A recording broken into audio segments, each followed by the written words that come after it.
Now, we've heard in the social media world that the James Webb Space Telescope has somehow gone against the Big Bang, the fact that there was a beginning. That's not so, is it? No, that's just popular misrepresentation that you find in the sensationalist press.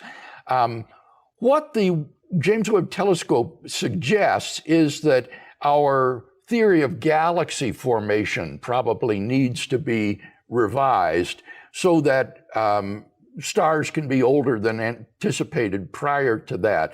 But that's much, much later than the Big Bang itself, and it doesn't do anything to undermine the notion that the universe is expanding and had an origin at some time in the finite past.